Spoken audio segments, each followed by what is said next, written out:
Performing as a mermaid, the woman discovers that her husband is dating a strange woman, and they're acting very affectionate. To see who the stranger was, the woman hurriedly followed them. But before she could get a clear look, the three had already left. At that moment, the conch shell she wore emitted a sound. It reminded her that once a mermaid was betrayed by humans, she could not maintain human form. She must return to the sea on the tidal day 7 days later. Otherwise, she would die in the human world. It turned out the woman was a real mermaid, a secret no one knew until now. 8 years ago, she accidentally saved a drowning man. Her beauty and kindness made the man fall in love at first sight. Unaware, she gradually fell for him too. Little did she know the man had other intentions for being with her. After the performance, the woman went to a restaurant. She happened to meet the three dining there. She discovered the stranger looked remarkably like her. Recalling the first love photo her husband had hidden, she finally understood he had always treated her as a substitute. Just as she was about to leave, she heard her son say he hated his mother controlling him the most. He said he hoped his first love could be his new mother one day. The woman looked at her son with unspeakable reluctance. She thought she could only live 7 more days on land. Even if she held on, it would be meaningless and more painful. So she decided to spend her remaining time cherishing her son. That night, her son had a serious allergic reaction.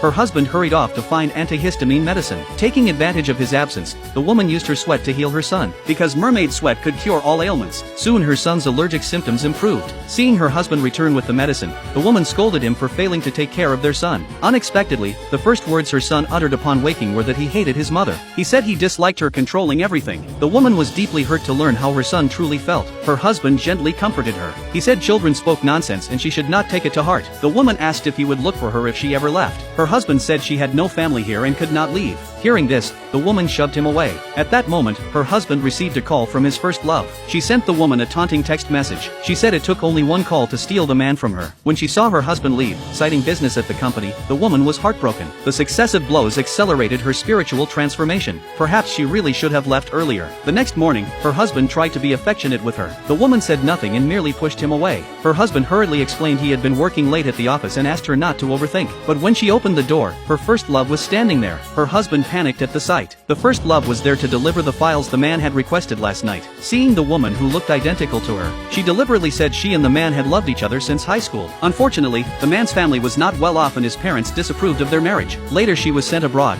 and they were forced to break up. The man stopped her from saying more. To be honest, the woman no longer cared about any of that. Her only concern now was her son. After her son fell asleep, the woman turned her tears into pearls and filled a jar for him. She hoped he could one day give them to the girl he liked. Then she made a necklace from her sweat. She hoped it would protect her son's safety. Finally, she compiled a booklet of her son's habits and preferences. She hoped her husband would raise their son well in her absence. After doing all this, the fish scales on her hands increased. Now she had only 12 hours left. Meanwhile, her first love demanded the man propose to her to win him over. This proposal ceremony happened to be seen by the woman. She silently blessed them. The woman's brother also learned of the man's betrayal. He secretly moved up the tidal day. The woman had to return to the sea immediately. Otherwise her husband and son would be in danger. She turned around, slowly extended her hand, and looked at her son one last time. Then she left without looking back. Her departure was witnessed by her son. He hurriedly tried to catch up with his mother. Thus he chased all the way to the sea. But the woman had already decided to return to the underwater world.